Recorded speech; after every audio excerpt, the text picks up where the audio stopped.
Hey fam, welcome or welcome back. Atisha here, back for another Welcome to Plathville recap. This is season 3, episode 2, A Runaway Freight Train.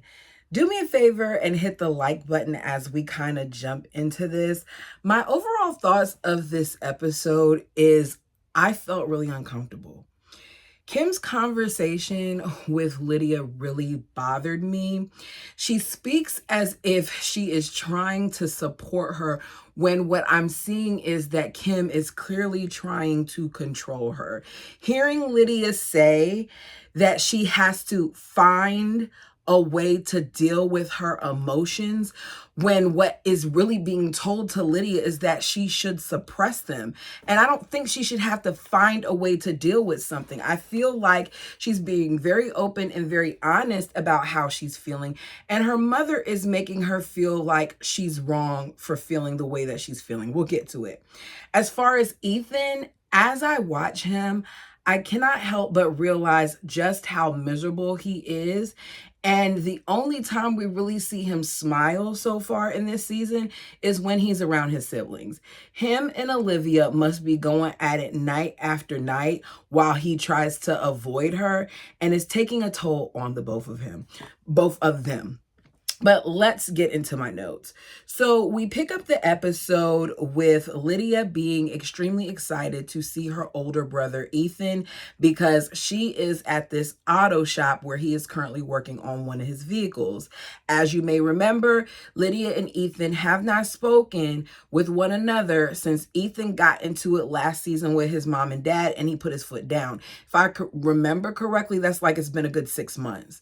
So Lydia is super excited to see her brother. I mean, she is on the verge of tears. At some point, we even see her cry. Ethan embraces her, he hugs her, and to me, it's kind of dry. I was a little disappointed with his hug. I understand that we all express ourselves differently. I've said it before. I'm not a naturally affectionate person, but when it comes to the people I love, I can give you a little bit of something. And when he hugged her sideways, I was like, I hug people at church with more excitement than the way that he hugged her. But everybody's different. I'm just paying attention to him. And it's clear that he's feeling, he doesn't know how to take it. We'll get to it. So he tells her that, if she works there, that they can hang out because he's going to be working on his car for a while.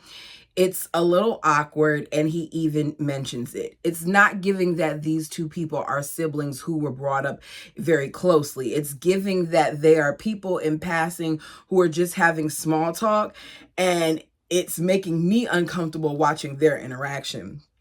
Not uncomfortable. It's making me feel sorry for the both of them, mainly Lydia, because this is what it's gotten to where they can't even interact with each other without it feeling weird. So basically, Ethan lets us know that he's kind of being cautious because he doesn't know what exactly his parents have told her. In other words, Ethan doesn't know what lies Kim and Barry has spread. So he's a little apprehensive about the way that he's going to, interact with her. At this point, he's over it. He says his only regret about finally speaking up is how it may have hurt his siblings in doing so in front of his siblings. And he wants them to know that it's not about them, it's about his parents. To be fair, he originally wasn't trying to do it in front of his siblings. He originally had asked to speak to his mother and dad privately. They made it where the siblings overheard because they decided to go against his request, which was for the kids just to come to say goodbye to Olivia, and they tried to control the way that would be done, causing a disruption. So it's not that he intentionally did it. She lets Ethan know when she comes back out of the office, Lydia does, that she got the job, that she plans on graduating this year and then hopes to be able to get a full-time job. If you know, put it down below. Was Lydia able to get an actual diploma or GED unlike the others? Because I remember Micah saying that they don't even have what is equivalent to a GED. Like they have no certificate showing that they finished high school. So were they able to go back and take care of that, I wonder? So she wants to know what Ethan has going on. And Ethan lets her know that he's just been, working. And he plans on moving soon. Interesting that he mentions the move. I'm sure he knows it's going to get back to his parents, but also because we know that the man really doesn't want to move. He doesn't want to move at all. He wants to be close to his siblings because he said on several occasions that this is probably the only time in life where he's going to be able to be this close to so many of them at once. And as he's talking, it has to be, what I'm thinking, a difficult place to be in, that here you are saying that you don't want to move, yet should it really matter if you move or not if you're not seeing your siblings? But then I said, oh, wait a second, he at least has Micah and Mariah, and if they were to move, that would be taken from him as well. So there's a lot of things to consider. So we go from that to Lydia coming home to let her mom know that she got the job. And she, of course, lets her mother know, because Lydia is so transparent, that she saw Ethan. And Kim is ready to pounce. Like, Kim cannot wait to get the information, the details that Lydia has in regards to Ethan. Kim says she is happy that Ethan talked to her, and she is okay with Lydia being around Ethan and even Olivia, as long as they don't try to poison her, as long as they don't try to turn Lydia against them. I do not think that is what was being done. I know I saw it in the comment section the other day. I think that Olivia was just trying to help them get out of, their suppression and make them aware of other things, because they did grow up kind of similarly. Now, it seems like the Plaths were a little bit more strict, but she's familiar with some of the rules. So Kim points out to us that now, with this happening, she can get little tidbits of what's going on. In other words, she can get information about Ethan and Olivia, because she's going to try to kind of pry it out of her daughter. Kim cannot help herself. Kim says that she misses the old Ethan. And I think what she's saying is, because she's like, he used to be funny and laugh and lighthearted and all those other things. You miss when he was naive. You miss when he didn't push back. You miss when you told him to do something and he just did it. And now that he is a grown behind man with a wife, there are certain things that he's just not, allowing to happen. So Lydia feels like she can possibly build the bridge between her parents and Ethan. Lydia, I don't want you to get anywhere near any of that, because at this point, you're going to get pulled in, and your mama is the problem. Your dad too. Not to say that Olivia and Ethan don't have their faults, but it should have never been a thing where it got to the point where they couldn't be around their siblings. I'm just saying. So we later see Lydia back in her prayer closet, writing and praying and talking to God. And this time she is praying about her situation that involves a guy that she met at a faith-based conference. She finally got a phone, and that young man did send her a text. Now, both of her parents were quick to tell her that, it's enough. She's young. So that kind of changed things. I got one thing to say: control. That's what it is. It's all about control. You want to control everything that she does. She is 17 years old. What's the big deal about her interacting with a young man through text messages? Ooh, went down the wrong tube, y'all. Okay. So Mariah is excited because she now has a manager. Basically, that demo that we saw her previously do in the last season, she sent it off. The person liked what they heard. I guess they want her to make more songs. So that manager has now taken her on and has sent her equipment that could be used like it's an at-home studio. So I'm guessing it's like a computer and a mic and a headset and things of that nature. So Max helps her set it up because he is really tech savvy.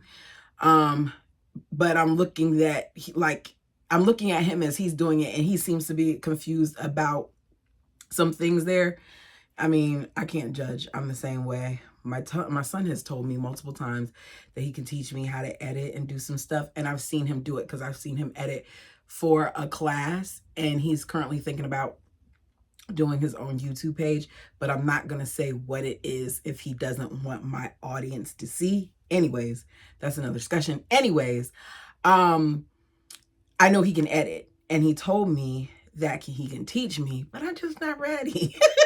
So I was thinking about that and watching them, because here she is trying to figure things out, and she doesn't really know. She didn't get to have a lot of technology and things like that. A phone was a big deal for her.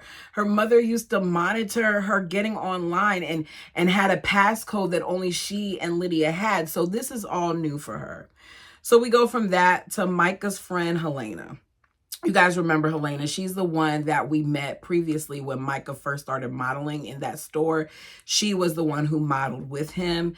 They ended up becoming friends. They kept in contact. We did get to see them go out on a date, eating burgers in the back of her car.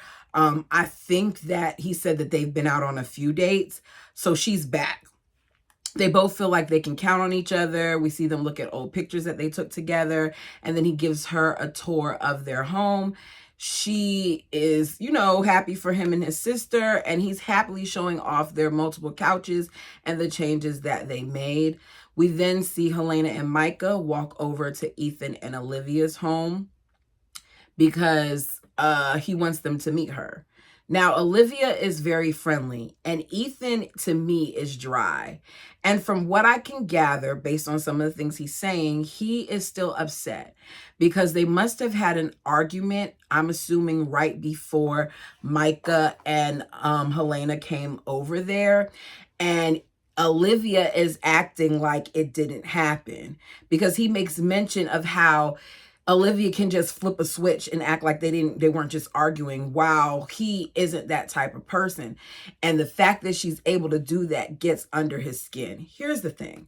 I'm all for you feeling upset because you guys were just arguing and you don't like the fact that she's acting like you weren't. But what else is she supposed to do? You don't want to make everybody privy to all of your business. You want her to be rude and short with her guests just because you all are arguing. I think that Olivia handled it the right way. We can put a pin in this for now. We're going to save face, here. And then once they're gone, we can resume the conversation. Because if Olivia is anything like me, she's going to remember what she was upset about. Just like you're going to remember what you were upset about. So Helena tells Olivia that she does follow her on social media. And I guess there's some posts or something that she must have said on social media that helped Helena with some things that she was struggling with. Ethan is listening, and he's telling us that at this point he's over the small talk, and he quickly heads outside to fix the broken air conditioner that he's been working on with Micah. So he admits to us that he runs off to avoid problems. Here's the thing. You can't keep getting upset with Olivia that she is having the same discussion with you every other night, or that you guys aren't seeing eye to eye on things, when every time she tries to bring up an issue, you shut her down, or you go silent, or you don't deal with it. I understand that sometimes people need time to process things, but your process means that you don't talk about it rather than you find some type of commonality, some type of common ground. So he tells Micah that him and Olivia are not good, that he loves and cares about her, but there's a whole bunch of stuff going on that's frustrating to him. They've been arguing a lot about this move. He doesn't even know if he really wants to, whereas Olivia is just ready to get out of there, to the point where every day when she comes home from work, she is packing. And he doesn't know where they go from there with so many differences. Micah tells us like he wants his brother and his sister-in-law to work out, but if it comes down to it, he's always going to choose his brother. We know. We've seen it. We get it. Ethan then is asking him some questions about Helena. Micah tells Ethan for now they are good friends, but he can see it becoming more. Meanwhile, Helena is saying to Olivia that they are friends and she could see it being more as well, but she isn't into all the attention that he gets. It's the same thing that she said last time. And if she cannot handle him being a model and him being on TV and young ladies being in his DMs and things of that nature, then it's not going to work. It's not. And that's okay. It's not for everybody. Everybody can't handle that. So she's saying a bunch of nice things about him, and he's walking in and overhears some of it. She doesn't even realize he's hearing her as she says some stuff. Then they talk about, friends, and because he sits down, and he and Olivia and Helena are talking about, when it comes to the way that they were raised, things were different. For them, you do not have friends that are the opposite gender.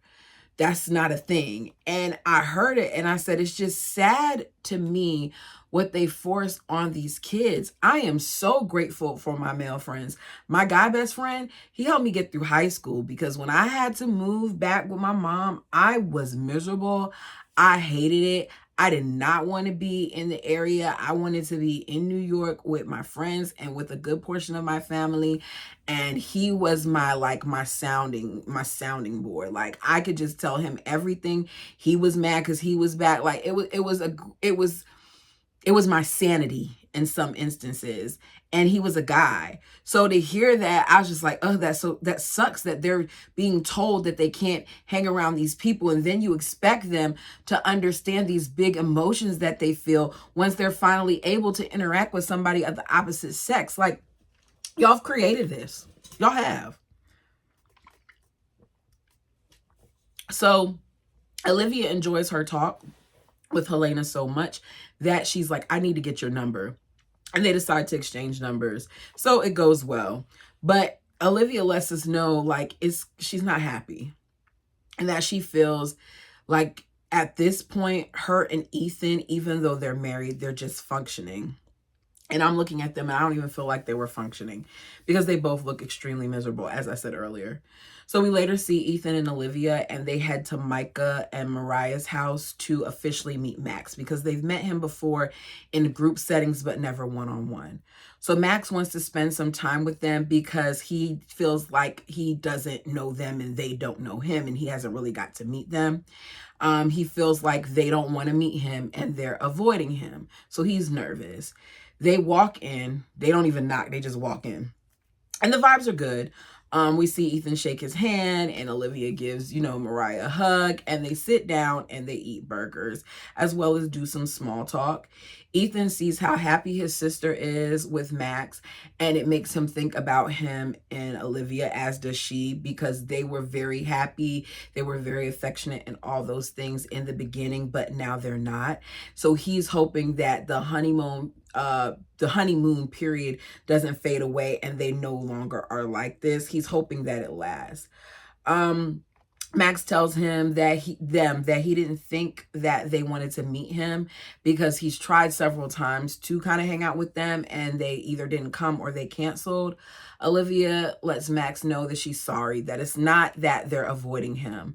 For her, what it was is that she was having her own internal struggle, because she's sitting here seeing how easily Max was accepted by the family, whereas she wasn't. She was nervous to spend time with someone also who was still hanging out around her in-laws. I get it, but Max has nothing to do with that situation. Once you meet Max, put up your boundaries. You don't have to tell him your business. You can keep it real, like surface level if you want to, or just fun. There's no need for you all to just sit around and discuss Kim and Barry. So Ethan wants to be able to speak freely and say what he wants to say, even if that means sometimes he wants to say something about his parents, while Olivia doesn't want to talk about them at all.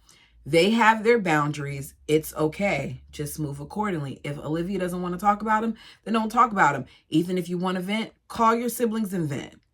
So Max is like, hearing what they're saying, I get it now. And he's glad that it wasn't about him. End of that. All right, Kim. The scene that had me rolling my eyes. So Kim is kind of encouraging Lydia to talk with her. So they sit down to have this talk. I want to remind you, Lydia is 17 years old.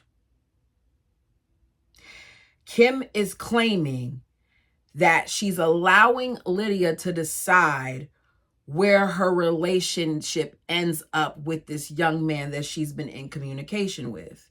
She's saying that Yet she's highly opinionated about Lydia's interactions to the point where it seems like she's trying to lead her to go a certain way while still trying to tell her it's her choice. So we find out Lydia has not been talking to the young man recently, probably in my mind because of Kim.